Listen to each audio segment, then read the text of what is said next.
In this video, we're going to break down 5 of the best plays in Madden 25. Now, these bad boys, we're going to talk about why they're good, how to use them correctly, and what formation playbooks and stuff that you can find them in. So we're starting off with the play called Y sail, okay? This is inside the gun normal Y off close. I'm in the Eagles offensive playbook right now, but you can also find this inside the Bills, Panthers, Bears, Browns, Eagles, and Buccaneers playbooks. So when we go down to Y sail, you see I have 339 calls of it for 10.3 a pop. It's pretty good, right? We're going to go up against a random defense. This is actually really important for a good play, is that if it's truly a good play, when you go up against random defense, that means you'll get some cover 2, cover 3, cover 4, man-to-man, whatever it might be. You should be able to find open receivers, okay? That's like a big deal for if a play's truly good or if it's just good against one thing. The setup for this, we're going to drag my slot wide receiver on the left. It's wire triangle again, down the right stick. Then I am going to streak my tight end. Wire triangle, tight end button is A here. We're going to go up on the left stick. This is what it should look like here when it's all said and done. Now, you do have the flexibility to leave the tight end on his original route, but it's kind of up to you. First thing we want to be looking for is actually a quick read between the halfback flat. This is called a flat or a table route, and this tight end on this seam streak, okay? If that seam streak is there, we're going to hit him immediately. If he's not, we're going to quickly kind of check the halfback and then work underneath that seam streak, because this combination, this drag and this tight end streak, make a really, really good high-low in the middle of the field, believe it or not, right? So we go here. Okay, it wasn't there. Well, then we're going to go drag right underneath it, right? Because that streak was taken away, meaning that the area underneath it probably isn't going to be covered. We still have to make those reads, but we can kind of assume in that case, right? And what's really nice is that this drag actually does a really good job against man and match coverages, okay? So if we keep on running this for a second, notice how so far I've already hit a few different receivers. I've hit my drag, I've hit my tight end, or I've hit my halfback, I've hit my tight end, and then we've hit this in route on the backside.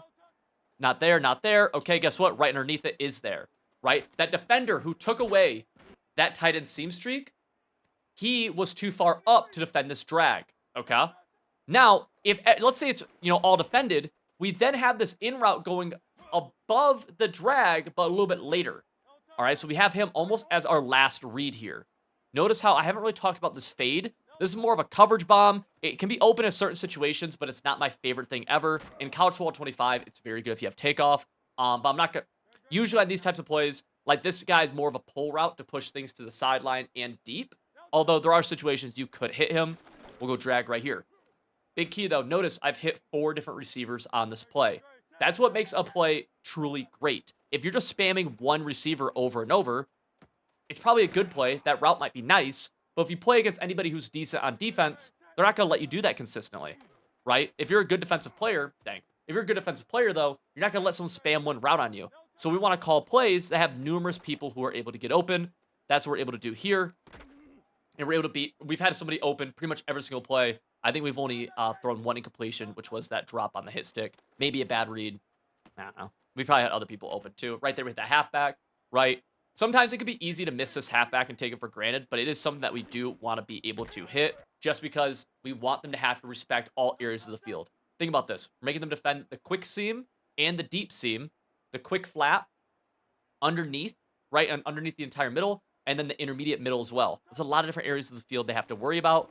They would hit this drag, and drags get so much rack in this game, it's just super tough to defend. This is Y sail out of the gun normal Y off close. And hey, if you want full offensive and defensive schemes that'll actually help you win more games, 98% of our members say they've won more games since joining, you need to check out my website, civil.gg, where we have offenses and defenses that are taught by myself and some of the best players in the world that will actually help you win more games. These range from money plays that you can start using today and concepts that you can apply to your own offensive and defensive schemes to help you start winning games while still doing your own thing. And better yet, you can get 30% off right now with code WINNING and instantly unlock everything you need to win more games and join over 2,000 active members. The link to that is going to be in the top of the description. And now, let's get back to the video. Now, this right here is the play sticking up. This is actually maybe my favorite play in Madden 25, also really good in College Football 25. We're working out of the formation gun Y off trio weak, and the play call is going to be stick and up, okay? You can find this inside the Broncos and the Raiders offensive playbook. So only 2 playbooks, but very, very good. The setup for this bad boy is that we're going to flat our halfback, and then we're going to drag the tight end right here, okay? This is what the play should look like once we're all said and done. We're going to snap this ball, and the very first thing I almost always check is going to be that halfback to the sideline, but really, he's kind of like a glance read if he's wide open, hit him. A lot of times, it's actually going to be this drag almost in this seam, right? We're attacking the opposite seam with the drag underneath that you see right here. It's a very tough area of the field to defend consistently, and you kind of see I'm spamming it right now. It's really good, right? It's just a hard area of the field to defend. And I may be saying, well, Civil, can I just block the halfback then? Not really. Against man coverage and stuff, yes. And in certain situations, yes, as well against zone. But this halfback, he actually pushes everything to the sideline on the zone defense or against the zone defense, opening up the tight end drag underneath, right? If that flat is not there, the flat defenders on defense can actually play a little bit further inside, and they're just able to play this drag a little bit more. Notice I've thrown this every single time. Let's talk about the other routes here. This has a really unique route, which is called a backward zig or a return route, okay? I call it a return route. Some people just call it backward zig. Call it whatever you want. This is the route RB, all right? Also, we have a sharp post route. This post route cuts just a little bit sharper, a little bit of a harder, a shorter of an angle, a smaller of an angle than the hot route post, right? This is the hot route post right here. You see it on the left, see that cut? This is the stock post. Cuts a little bit shorter. That's gonna make it do a good job at getting underneath deep blues. Okay, and we kind of see that right there as we get underneath number 8, using a deep blue, able to beat him. Now I'm gonna kind of force throw either the return route or the post route a few times here, just to kind of prove, or not prove, but kind of showcase how they're good. Keep in mind, you don't want to force and decide where you're gonna throw the ball before the ball is snapped. Instead, we want to be nice. We want to be making our first reads and hit those if they're there. The return route is so good against both man and zone coverage. It looks just like that. A lot of different users, when you're playing a user defender, it's going to vacate the middle of the field and leave him open. You can sometimes hit him right in the break, around this area, or nice. Or you can wait longer and hit him as he's getting across the field more. Okay, so let's go here. And this time, we're going to just wait. Sometimes you'll hit him like that, right? And it kind of just depends on the look. Right there, we could have hit him early. I just wanted to show, kind of prove a point. Let's go here again. And let's go. Do we have post route? I'm not going to throw post route. We got return route. Post route was back that time against man. The post route could do a good job against man coverage at times. It's just not 100%er. No route really is. Right here, though, we should be able to get the post. Boom. Notice how he's able to get underneath number 8, who's in a deep inside third, right? A deep middle third in a cover 3 or a cover 1. That's what makes that sharp post so good, because he's going to do that way better than a lot of other post routes will. Again, we're able to hit him there. Now, I'm just going to go back to my normal reads instead of force feeding a couple of receivers. Right? Halfback. Make them respect this, right? We don't get a great rack animation, which is a little unfortunate, but make them respect it if they're giving it up, because a lot of people will give this up until you make them respect it. I actually had it right there. I'm not going to be mad at anybody for ever hitting a different open read, but I'm being very serious where it's like, dude, make them really try to intentionally make them defend that halfback, right? Don't do that, but you could if you want to have some fun. The halfback's such a good throw. Or it's just like hey, like, you better play hard flats, buddy. Come and do this, and that's just really annoying. If you're somebody who only spams the tight end drag, or if you spam any route, it's just going to be tough to have a lot of success. Right? Wow. Just good defensive players are going to, they're going to catch on to what you're spamming. Let's go here. Bang. Tutty. Oh. We have to end on a dot, but, like, boys, I need you to catch the ball. Need some catches. Boom. There we go. Skirt. Good enough. Go to the next play. So next play here actually is going to require a hot route master or a slot apprentice of some sort. You just need an extra route. We are in the gun trips tight end formation, and this is going to be the play called curl flat. Right now, I'm in the Browns playbook, but this can be found inside the Bills, Browns, Packers, Texans, Patriots, Eagles, and run and gun playbooks. I just wanted to show the Browns a little bit of love. If you're a Browns fan, show me a little bit of love in the comment section. Curl flat right here, gun trips tight end. Let's get after it. Now, this is going to be more of a play that I will say falls a little bit into the spamming 1 or 2 routes category. This is a really good kind of gotcha play, and it's a very tough play to defend, which is why I feel comfortable putting it here. Although we are not utilizing many of the routes on this play, so keep that in mind, because I do think that's a big deal. Of, like, for the most part, we want to make sure we're running plays that we can utilize a lot of routes. This one, not as much. You're gonna catch yourself spamming routes a little bit more. Okay, so setup for this, very, very basic. We're just going to simply zig our inside slot wide receiver, okay? So wire triangle, select him. He's going to be B or circle, and then we're going to put him on a zig. This is what the play looks like here. First read we're going to is actually just going to check this zig and see if he's getting open on that cut like he is right there. Notice it's a zig. He's a sideline route, right? A lot of people think of zigs as being a flat route, but in reality, we can throw him like right here. And if he's open quick, I recommend hitting him quick, right? And that's really like, that is such a hard area of the field to defend for a lot of people. Notice the way you could tell a lot of times is like if the CPU, like against random defenses, can never seem to really defend it. Usually it means that like, it's just nice. Usually just means it's a tough route to defend, okay? With that being said, we do have a nice little flat, curl flat combo going on the left side here. This is a tougher read to make between the flat and the curl. I don't recommend trying to make this read a ton unless you're a pretty good player. It could just be scary, right? It really can just be scary. And a cloud flat does a good job against both of these guys. So just keep that in mind. What I like to do is work my eyes back inside if that zig isn't there. Because a lot of times what you'll find is that this angle route from the halfback, he is going to be there. And that's especially if the zig's taken away. So you're able to hit this guy kind of fast right there as he's cutting or as he's, a little bit more over the middle of the field. These are two very high-level routes on this play that when you get good at throwing both of them, you can really quick snap the heck out of the defense, right? And you're able to get really good yards, as you can see, right? Pretty easy reads. Bang, bang. This play does have a tight end corner route as well. This can do a good job against man and against some zone coverages. I don't love it. Like right here, we get match coverage and... right, it's a decent ball. We could hold on to that. I'm surprised we actually didn't. Right here, zig. My eyes are always going immediately to the zig. Then I'm working my eyes back to that angle route, though. And then from there, we could check that tight end corner as well. There is, like right here, we're able to hit that flat. And that's the issue with throwing the flat kind of late is like, they're just dumb for whatever reason. So right here, like here's an example of like, we had the corner out to the sideline more.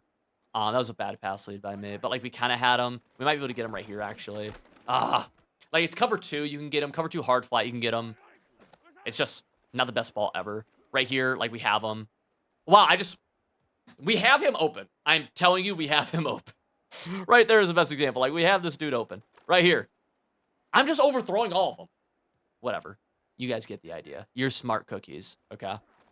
But, I mean, I will say, it is a harder throw, as you see me miss numerous of them. I don't know why I missed so many of them in a row. Let's go here. We got man coverage on him.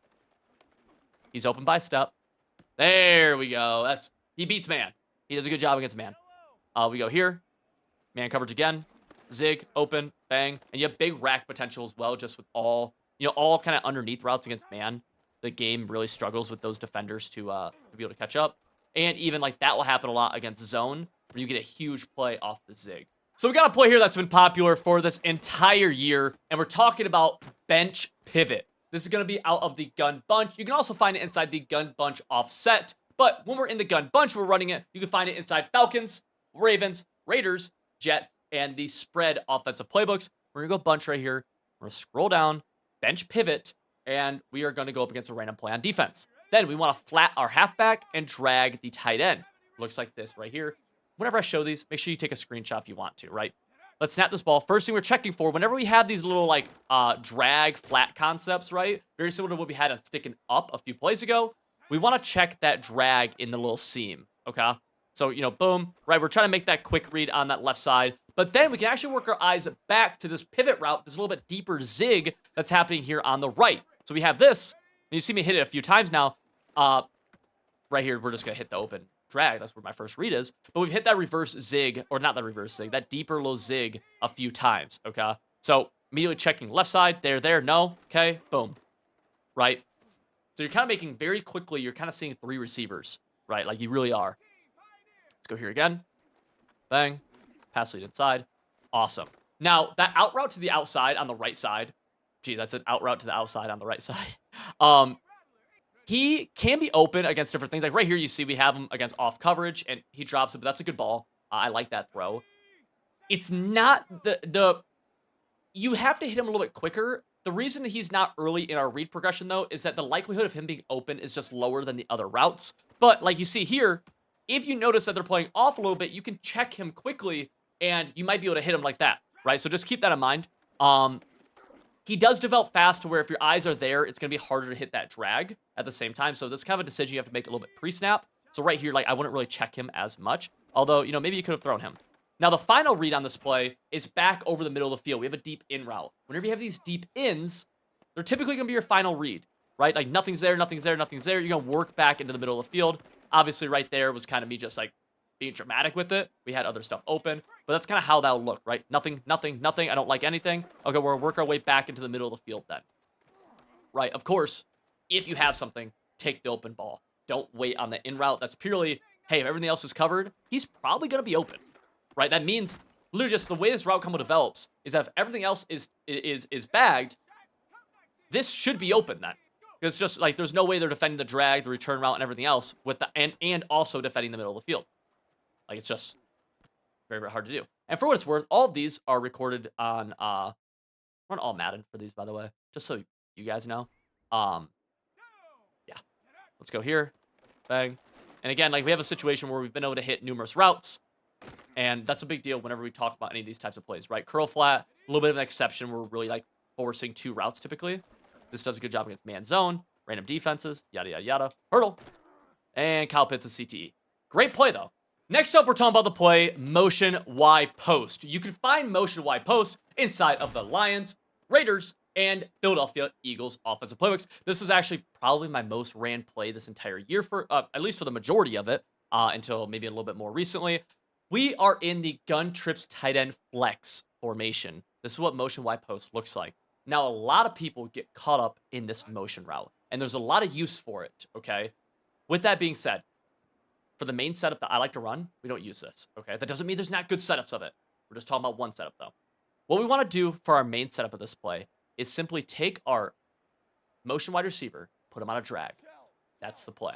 Let's snap this ball. First read. This halfback table route is actually... Jameer, I'm not cutting that. We're going to keep... You've got to catch that.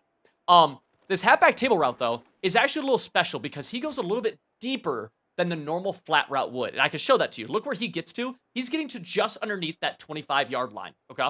So the 26. If I put him on a hot route of flat, the hot route of flat goes to the 27. Doesn't sound like a big difference, but I promise you that extra yard of just pure running or a pure, like, where he's going with his route can lead to a lot of extra yards when it comes to rack and keeping the chains moving. So my first thing I'm looking for is this halfback, because look at where I just threw him for a gain of 5 or 6. That's a big deal, and that's the easiest read you could possibly make. Then I'm going to intentionally work my eyes back into the middle of the field. Notice what we're doing. We're hitting a drag route coming behind a flat route from the halfback, a table route. This is similar to what we've done inside of sticking up. This is similar to what we did inside bench pivot. What you should take away from that is that that's just a good route concept that you should really, like, steal. There's a reason this is very, very popular. Okay, halfback's there, bang, boom, awesome. Defend that, buddy. How you defend it? You have to hard flat. If you're hard flatting, I got you. Like, that's good. Like, I'm starting to dictate what you're doing. All right, let's work on some other stuff, though. All right, we have, of course, this, nice. I'm trying not to throw the drag in the flat. We, of course, have the return route and the post route combination. Very similar to the Raiders offensive playbook, sticking up, where you can make a high-low read between these two bad boys, and they're just going to be an absolute menace to defend against, okay? Let's go here again. They're just going to be tough to defend. We have B. I'm not going to throw it. We'll go A kind of late. A good throw. We have A against man coverage. Don't know why Jared Goff decided to sell, but he is a good ball against man coverage. Return route, very similar to sticking up, where you can hit him early, you can hit him a little bit late. I love hitting him early against certain blitzes, honestly. Like man blitzes, sometimes you can hit him like as he's turning, which is really, really nice. We're getting kind of shedded fast right now, but nonetheless. This is a, like, example that would be like right here, right? Quick, like, bang, bang. Especially if that user's on the other side. Boom, able to hit him as he pivots back to the inside. Let's go here. Halfback. Nope, nope, nope. Don't like it, don't like it. Awesome. Right? They got to defend it. You got to make them defend it. Notice I've been able to hit 4 different receivers. This fade is actually decent against, like, cover 2 and stuff. Or it can, right there we get cover 2. But it can be decent against, like, cover 2 hard flats. Things like that. It can blow coverage over top sometimes. There's different things that can open that up. We had B and we had RB. Just not hitting them. Trying to hit other things. But run this play totally correct. Check the flat. Make them hard flat. Make them hard flat. This is the best flat route in the game. Then we work back inside, right? Oh, quick. Pew. Got that rack. Good game. This play is awesome. You can also slant this guy. That's a great way to counter if people are hard flatting you, right? It really is, because then it's going to go over top that hard flat. Hit the post right there, get to the 1 yard line, probably get stuffed on the goal line, but hey, who cares? Great play. If you enjoyed this video, make sure you hit that subscribe button. Check out civil.gg, where you have a ton of plays like this that are a part of, all of these plays are on civil.gg, but they're part of full schemes that allow you to build around these plays, which is, to me, a massive deal.